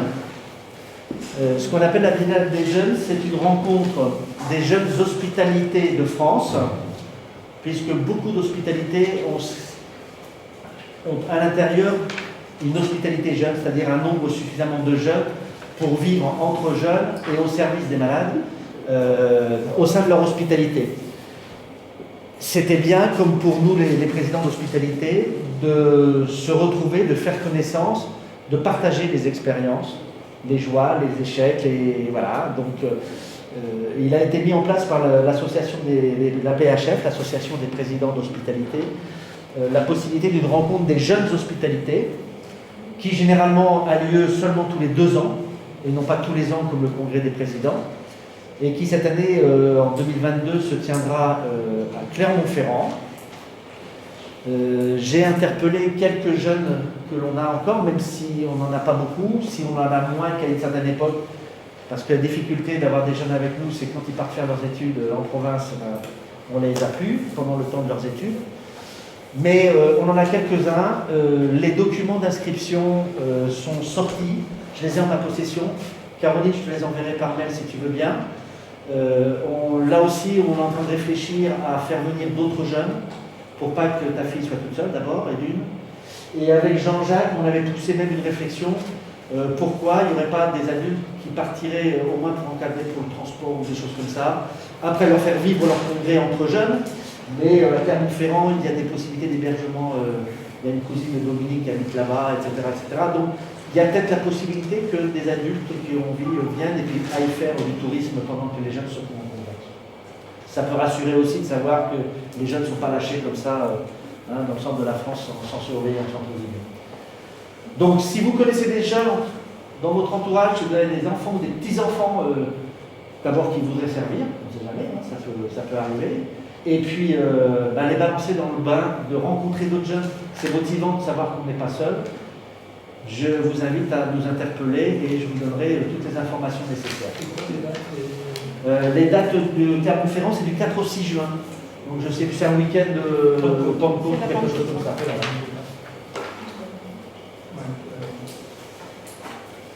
Voilà un petit peu. Et les jeunes, je vous rappelle, c'est l'avenir. Hein. Donc voilà. Et de la même façon, si vous avez dans votre entourage ou des connaissances de jeunes handicapés, de jeunes personnes malades, de jeunes qui souhaiteraient aller à Lourdes, on emmène aussi des jeunes. Parce qu'on n'en a pas finalement. Alors, parce qu'il y en a, on les considère encore comme jeunes, on ne les voit pas vieillir, mais malgré tout, ils sont comme nous, ils vieillissent. Hein.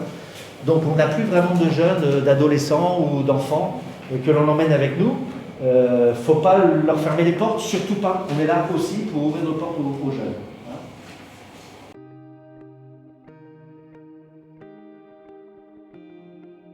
J'espère que vous avez eu plaisir à venir vous déplacer malgré tout pour que l'on puisse se rencontrer. Reprendre contact, c'était important. Il n'y a pas de galette? Il n'y a pas de galette. Il n'y a pas de galette puisque ce n'est pas le geste barrière. Ou alors Arnaud a failli nous ramener des galettes en demandant à son boulanger de pré-découper des parts et de les emballer individuellement. Mais il n'a pas osé parce qu'il avait peur de se faire discuter. Donc voilà, n'hésitez pas, encore une fois, on est à votre service. N'hésitez pas à nous interpeller, à nous écrire, à nous téléphoner s'il y a quoi que ce soit. D'accord? Merci encore à vous d'être venus jusqu'à nous. Ah oui. Encore une fois, ceux qui n'ont pas eu leur badge, parce que je ne les ai pas rencontrés au fil des dernières semaines, venez me voir, je vous donne un badge. C'est gratuit. Bon week-end à chacun et à chacune. À très bientôt. Merci.